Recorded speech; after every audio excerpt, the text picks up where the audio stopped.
What if your financial anxiety isn't about the numbers in your account, but about the invisible psychological architecture governing your decisions?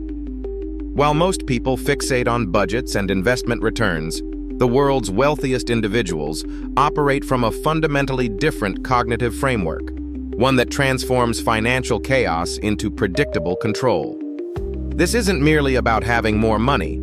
It's about possessing a specific mental operating system that most financial advisors never teach. We're going to dissect the neurological patterns and behavioral protocols that create what I call the money official mindset.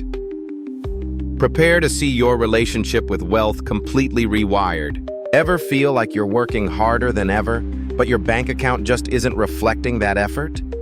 You're not alone. Most people are stuck on a financial treadmill, running faster but going nowhere. Imagine instead having a system so clear and automatic that money decisions become effortless, almost like breathing. What if you could build a fortress of financial control that protects you from life's inevitable surprises? We're going to break down the exact mental frameworks the most successful people use to not just accumulate wealth, but to master the psychological game of money itself. This isn't about getting rich quick. It's about installing a permanent operating system for your finances that turns chaos into calm and uncertainty into absolute clarity.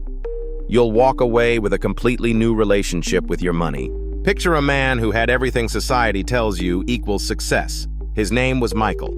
A six-figure salary at a prestigious consulting firm, a corner office with a view, a luxury sedan parked in the driveway of his suburban home. He'd followed the script perfectly.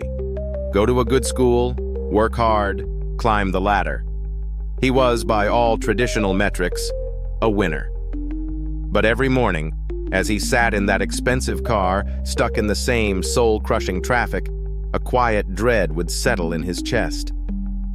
He was playing a game he thought he understood, yet he felt like an imposter in his own life. He was making more money than his parents ever had, yet he was constantly stressed, living paycheck to paycheck on a salary that should have provided boundless freedom. How could someone earning over $200,000 a year feel so financially fragile? The breaking point came on a Tuesday. It was utterly unremarkable. His daughter's birthday was coming up, and he was mentally calculating the cost of the pony rental. Yes, a pony, his wife had insisted on. At that exact moment, his phone buzzed with an alert from his broker. A speculative stock bet, one he'd made trying to get ahead faster, had just evaporated a chunk of his savings. Then, an email popped up. It was from his accountant, flagging a tax bill he hadn't adequately prepared for. 3 financial fires, ignited before he'd even had his second coffee. He didn't feel like a powerful executive. He felt like a fraud, a high-income earner whose financial life was a house of cards waiting for the slightest breeze to collapse it. This is the paradox of the modern high earner. You're rewarded for being a specialist, a brilliant coder, a savvy marketer, a ruthless negotiator. But no one teaches you how to be the CEO of your own financial life. You're a master of your craft, yet an amateur when it comes to managing the very rewards of that craft. You're generating substantial income, but are you building genuine, lasting wealth? The answer for Michael, and for so many others, was a resounding no. He had cash, but zero control, and his life was defined by the chaos that resulted. He was rich in income. Real talk. This is the chasm that separates those who simply earn money from those who truly command it. The fundamental conflict begins with a simple, almost invisible choice. Do you see money as something to be spent, or as something to be strategically deployed? For the vast majority. But for the individual operating with a money official mindset, that same inflow is a battalion of soldiers awaiting orders. This isn't a semantic difference. It's a neurological schism that dictates every financial outcome. Your brain is either wired for consumption or for command. Why does this internal wiring matter so profoundly? Because it directly pits short-term emotional gratification against long-term strategic sovereignty. Every impulse purchase, every subscription you don't use, every time you say, "I deserve this," without a strategic reason, you are voting for the chaotic, reactive mind. You are reinforcing the neural pathways that say money's primary purpose is to soothe your immediate discomforts. The 1% didn't get there by soothing discomfort. They got there by strategically enduring it. They understand that liquidity isn't for comfort, it's for opportunity and defense. Imagine two bank accounts with identical balances. One belongs to a spender, the other to an official. The spender sees a number that represents potential lifestyle upgrades. The official sees a balance sheet. They see asset columns, liability columns, and a war chest for future maneuvers. The number is the same, but the psychological reality is galaxies apart. This is the central tension. Your environment is likely screaming for you to consume, while the path to true financial control demands you learn the quiet, disciplined art of allocation. Society rewards visibility, the new car, the lavish vacation. The market rewards invisibility, the accrued capital, the compound interest working in silence. Consider the data point that highlights this divide. Studies of lottery winners and sudden inheritors consistently show a staggering rate of reversion to financial struggle. Why? Because they received a massive influx of capital without the requisite internal software, the official's mindset, to manage it. The money amplified their existing habits, which were typically consumption-based. The conflict isn't about the amount of money, it's about the operating system running the person in possession of it. Without a fundamental rewrite of your financial psychology, more money simply means a more spectacular version of your current financial reality, for better or, more often, for worse. Here's a twist. We arrive at the battlefield, your daily decisions. Do you fund your investment account before you even consider your discretionary spending? Or is investing what's left over? The former is an act of command. The latter is an act of hope. This is where the friction is most palpable. It's the tension between ordering a latte now and knowing that $5 invested for 30 years could be worth over $50. It's the internal argument between leasing the flashy German sedan and buying a reliable used car, then deploying the difference into an asset that pays you. The spender's mind rationalizes. The official's mind calculates. Picture this. This isn't a cold, joyless existence. That's a myth perpetuated by those who have lost the battle to their own impulses. The true joy for the official comes from a deeper source, the profound peace of knowing you are in command of your resources. The thrill is in the game itself, in watching your strategic allocations compound and your options multiply. The tension, therefore, is not between misery and happiness, but between fleeting pleasure and enduring power. Which master will you serve? The one that demands immediate tribute, or the one that builds a lasting kingdom? The chaos of reaction or the control of a plan? The conflict is already raging inside you. The question is, which side are you supplying with reinforcements? What if I told you that the single biggest difference between the wealthy and everyone else isn't their investment portfolio, but their psychological operating system? We've been conditioned to see money as a simple tool for transactions, but the 1% treat it as something far more profound. A living entity that responds to the energy you project onto it. Imagine your finances are a garden. Most people spend their time anxiously watching the weather, hoping for rain, and pulling the occasional weed. The wealthy, however, are master gardeners. They don't just react, they design the entire ecosystem. They build greenhouses to control the climate. They plant seeds with a 20-year harvest in mind, and they understand that the soil, your mindset, needs constant nourishment. Are you merely hoping your garden grows, or are you deliberately cultivating the conditions for inevitable abundance? This isn't about positive thinking. It's about a fundamental recalibration of your relationship with control. The average person seeks to control outcomes, the stock price, the market dip, the next paycheck. This creates a fragile, reactive state of being. The 1% focus their energy on controlling the one thing they truly can: Their own internal response. They build systems so robust that market chaos becomes a source of opportunity, not panic. When the world is screaming in fear, their inner world is a library of calm calculation. They don't ask, "What is the market doing to me?" They inquire, "What is this situation making possible for me?" Think of a captain navigating a ship through a storm. A novice captain fights every wave, exhausting themselves against the uncontrollable ocean. The seasoned captain trusts their vessel, their navigational instruments, and their skill. They adjust the sails, they hold the course, and they know the storm will pass. Your financial life is that ship. The chaos of the economy, the volatility of markets, these are the storms. The wealthy have spent years building an unsinkable ship and mastering the art of navigation. They possess an unshakable faith not in calm seas, but in their own ability to sail through any condition. This leads to the most critical shift, from a consumer mindset to an architect's mindset. A consumer asks, "How much does it cost?" An architect asks, "What value does this create?"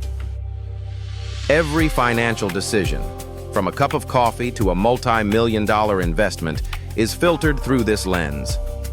That daily coffee isn't just a $5 expense. It's either a drain on capital that could be compounding or a worthwhile investment in a productive mindset. The 1% see capital not as money to be spent, but as energy to be deployed. They are constantly building, designing, and constructing a financial structure that generates freedom, not just funds a lifestyle. Money flows to clarity. It gravitates toward those who have a crystalline vision for its purpose. For most, money is a vague tool for security or a better life. For the wealthy, every dollar has a mission. Some dollars are soldiers deployed for growth. Others are guardians for protection, and a select few are ambassadors for joy and experience. This level of intentional allocation creates a magnetic force.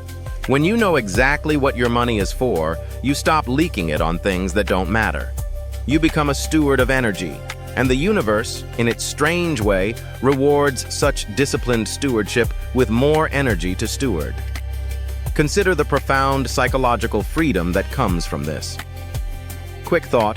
The average person is a slave to their financial anxieties, constantly checking balances and living in a state of scarcity. The individual with the money official mindset experiences a deep-seated peace. They are playing a completely different game, a long-term, strategic game where daily fluctuations are just noise. Their self-worth is completely decoupled from their net worth. This is the ultimate form of control, the liberation from your own fears. It's not about having so much money that you don't care. It's about caring so deeply about the right things that the money naturally follows. Your next move is not to find a better stock. It is to become a better steward. The real wealth was inside you all along. Imagine a world where your bank balance isn't the real measure of your wealth. What if the true marker was something invisible, something psychological? The top 1% don't just accumulate money, they build psychological fortresses around it. Their strategies seem counterintuitive, almost illogical, until you witness the results. Take Julian, a tech founder who sold his company for 8 figures. Conventional wisdom screamed, "Diversify immediately." Instead, he parked 90% in treasury bills for 6 months. Friends called it financial malpractice. But Julian wasn't investing for yield. He was investing in decision-making clarity. That cash cushion allowed him to ignore market noise, avoid panic selling during a downturn, and ultimately make a single calculated private equity investment that doubled his net worth. His asset wasn't the cash. It was the unparalleled optionality it bought. We're taught that control means micromanaging every dollar. The elite flip this on its head. They exert intense control over a tiny number of strategic decisions, their keystone choices, and practice radical automation and delegation on everything else.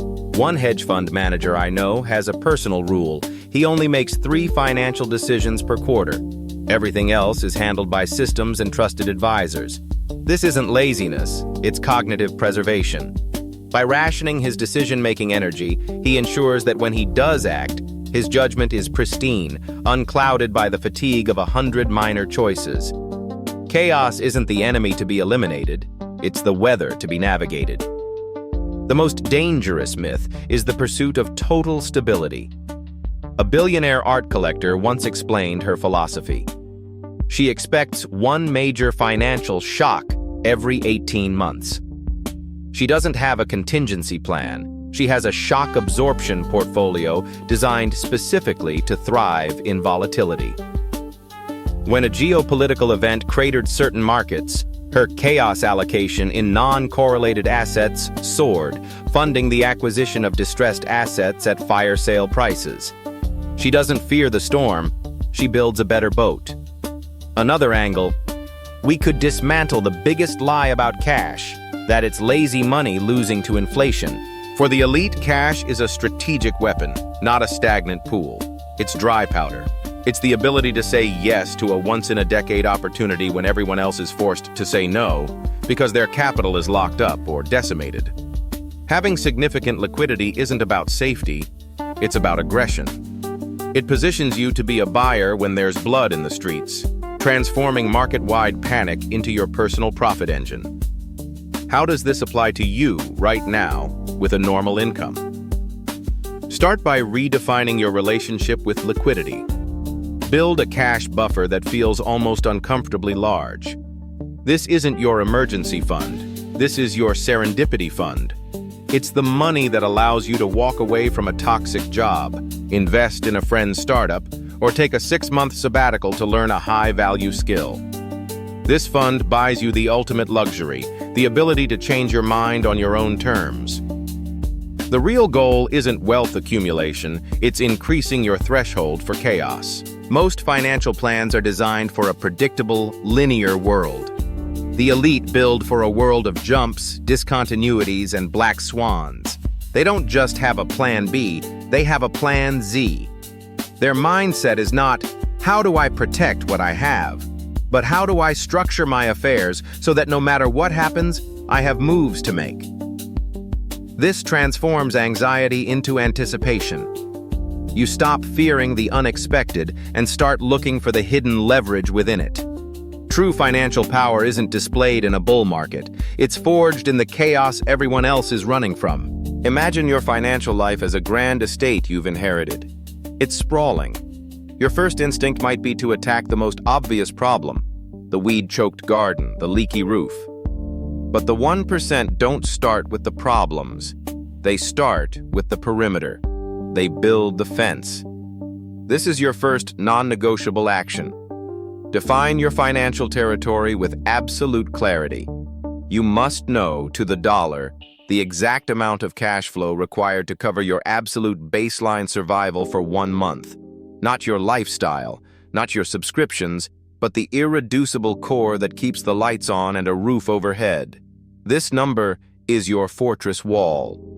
Everything else is the landscape beyond it. Until you have this number, you are just wandering your own estate in the dark. Once you've built that wall, the entire game changes. You are no longer reacting to financial fires. You are now managing an asset. This is the fundamental shift from being a consumer of money to being a steward of capital. Your focus pivots from, can I afford this, to, does this expenditure strengthen or weaken my financial position?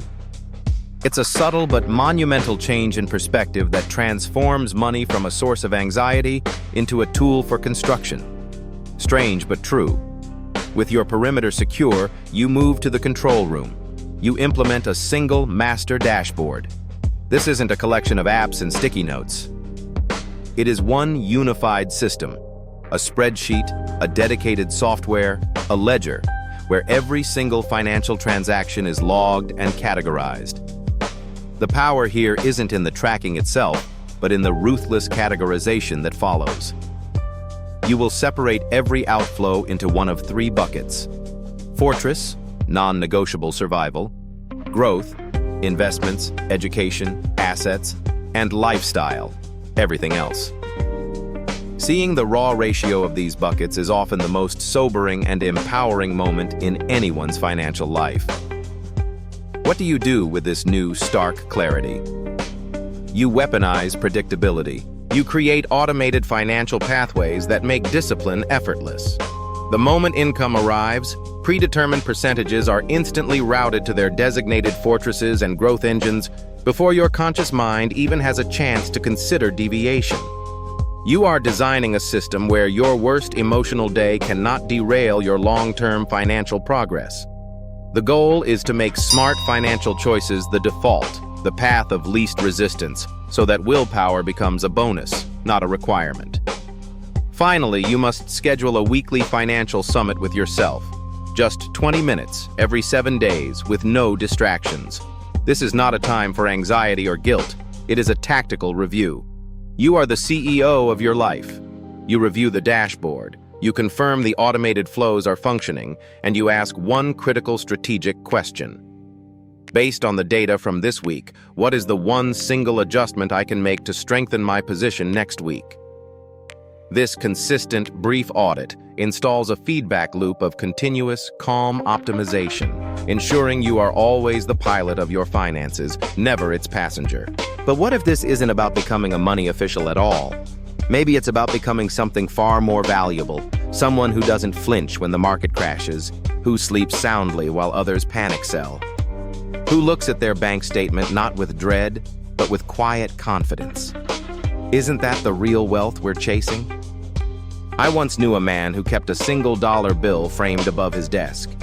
When I asked why, he said it was the first dollar he ever earned that he didn't immediately need to spend. That dollar represented freedom.